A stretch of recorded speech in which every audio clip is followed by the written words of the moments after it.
This is a game that we covered here on the channel a while back called Enshrouded. So this is the Souls of the Forest Frontier update for Enshrouded, introducing a vast new snow biome, featuring challenging environments, new enemies, and wildlife, enhancing immersion with changing climates like snow and rainstorms.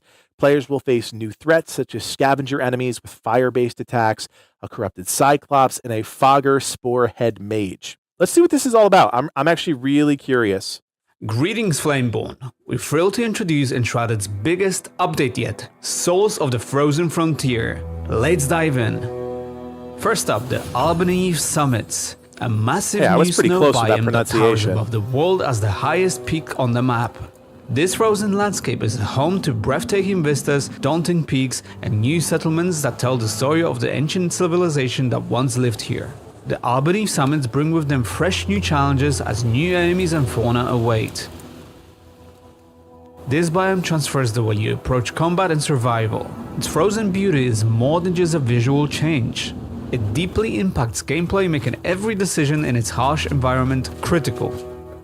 Along with the Albanese Summits, we're introducing a completely new weather system. This dynamic system brings the world to life with changing weather throughout the day, but it's not just the snow. Rainstorm sweeps across the regions of Ambervale, adding to the immersion and making the world feel more alive than ever before. Speaking of bringing the world to life, let's talk about the new threats you'll face.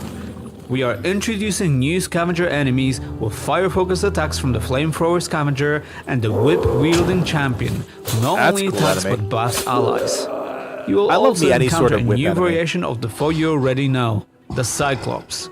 This massive male brute roams caves, and his corrupted version can be found in the Shroud, ready to challenge even the most seasoned players. Speaking of Shroud, keep an eye on the new Fogger Sporehead Mage, and of course we've added new wildlife and their new variations, including the Mountain Yak, Snow Leopard, and a Mountain Goat. Nice, all really good looking. Now, let's move on to a complete revamp of NPCs. Your crafting NPCs can now roam freely around your base, following daily routines. Oh, that's such a At night, huge they will seek out update. beds you assign them to sleep in, so you can create dedicated living quarters for your survivors. Their happiness is now tied to having a sheltered bed, so be sure to take care of their needs. After all, they're working for free. We've also introduced assistant crafting NPCs who can be found throughout the world and be placed in secondary bases, giving you access to crafting recipes without having to move your main NPCs. Man, this is some really solid quality of life stuff. We are also introducing townsfolk to make your bases feel more alive. These NPCs can be found and rescued around the world and come with quests, dialogue, and interactions. Enshrouded is about restoring a kingdom, and these are your first subjects. And now, let's talk about something you have been all asking for. They are really listening here. This is awesome. You can now tame and capture wildlife, bring them back to your base. Once there, they will produce resources like wool, milk, eggs, and feathers, as long as they're fed and sheltered. Animals can breed and produce offspring, and yes, you can even pet the baby animals. Pets are also making their way into your base.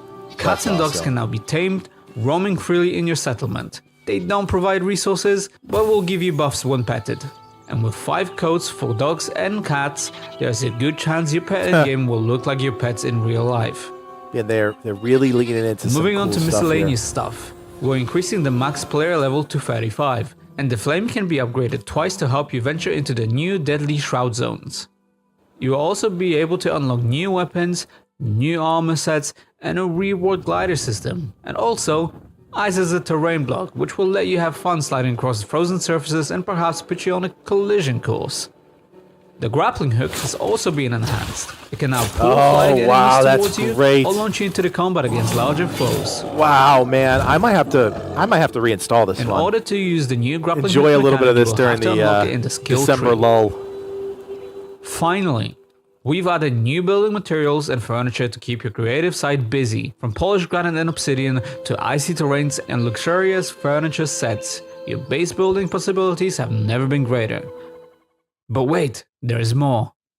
Like, actually, a lot more.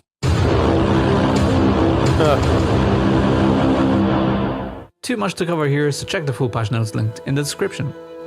We hope you enjoyed everything that Update 4 has to offer. From the Albany summits to the dynamic weather and bustling townsfolk, this update is about making the world of Enshrouded bigger and livelier than ever before. On that note, we'll see you in the next one. Woo! Man, there are games where when you're in early access, right? Especially now for Livid and myself, who have been covering games since 2020 together as a team, there are early access games where you just go in now having this expectation. Things aren't going to be great. Maybe some things are broken, but you get a sense for where a game could go, right? You get a sense for what's working, what's not, but also the ambition of the developers. We spent a lot of time on Enshrouded. I don't know how many videos we put out for the game. It was a decent number. It was a good enough number, and it was some of our larger, series videos. I think there was a Wish I Knew Sooner. I know there was some guides for specific things in the game. I don't know if there were any build guides. Maybe there was, but that's not the point. The point is this. When you're playing an early access game as a creator, you're looking at it for the opportunity now, right? You're playing the game. What is the game presenting now? But you're also trying to keep an eye on where it could go in the future. And that's what I'm really seeing with this update. And I know Enshrouded has been quiet, right? This is the first really, they say it's update 4, right? It says it right off the top. But in terms of the scale and scope of this update, it's bigger than I think anything else that they've done, because I haven't heard of anything else that they've really done. Yes, it's a new region, right? And I think that's a cool part of it. And I like that they start with that because they're just kind of setting the ground for, hey, it's a new biome. It's snowy. It's mountainous. But it's all the other stuff that actually gets me really excited about this game, because Enshrouded already, foundationally, was very good.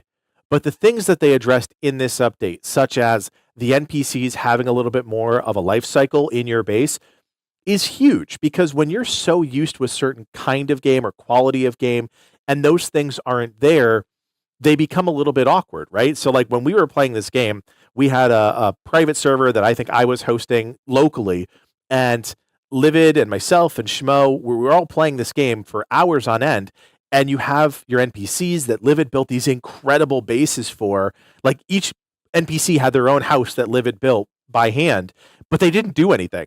They just kind of stayed around, stood around, and over time, that kind of erodes a little bit of the fun of it, because you're either into the exploration part of it or you're into kind of the crafting, homesteading part of it, right? It's why games like Stardew Valley, Harvest Moon, Rune Factory, any sort of game like that are incredibly popular, because you either have people who really like the action part of it, the adventure part of it, maybe you have somebody who likes the homesteading part of it, and then that Magic player who likes both gets two amazing systems. It was the adventure side of things that was already really good. Yes, enemy diversity wasn't great. They obviously addressed that here with a couple new enemies and enemy factions, but then on the homesteading side, there were a lot of really cool systems that worked, but were never fully realized. This is another step forward for them fully realizing what this game could be. Not only are your villagers alive, but now you've got, not only are your NPCs alive, but now you've got villagers and assistants, right? 2 new layers of NPCs that are part of your base experience, which just allows you to do so much more. It just keeps kind of that liveliness to the things that you build. When you're playing a game like this, the casual side of this game, I want to be really specific here, and things don't feel alive, that's where things become stagnant, right? That's where a game starts to lose a little bit of that polish. If you're running around your game world and nothing is moving around you, and you're trying to build this village or this castle, whatever you want to be building, and there's no life there, yeah, you're going to start feeling disconnected from it. So for them to add not only more NPCs, make them more dynamic, more villagers, the assistant feature, and then all of this stuff, the animals, the dogs, the cats, the tamables, man, they are just doing a really great job listening to the community, because I can tell you guys, I don't even need to look this up. I can tell you the people who are still playing this game are on the more casual side of things. They're the type of folks that like to build, like to craft a perfect base, and would love features like this. That's really smart for the Enshrouded folks to understand their audience and realize, yeah, we can entice some of those maybe more hardcore people back with some new biomes, some new weapons, and new armor sets. But really, at the core of it, are all these other features: quality of life, NPC kind of revamp, villagers assistance, tameable creatures, pets, and then of course expanding the actual things you can do with your base, right? New bricks and blocks and, kind of new things to make your base feel a little bit different. Very cool update from the Enshrouded folks. Actually, really impressed by this, if I'm being honest with you guys. Sometimes you watch an early access kind of update video and you're like, all right, they're doing some stuff. They're doing some stuff that's interesting. These guys are clearly doing some stuff that is very cool, and very much what the community wants. I also love this part that's on screen right now. It feels very much like something that like a YouTuber like we would do, right? You throw a bunch of like the patch notes on the screen, literally on a YouTube feed where you can see like who they're following. It's very funny. I kind of enjoy all of that.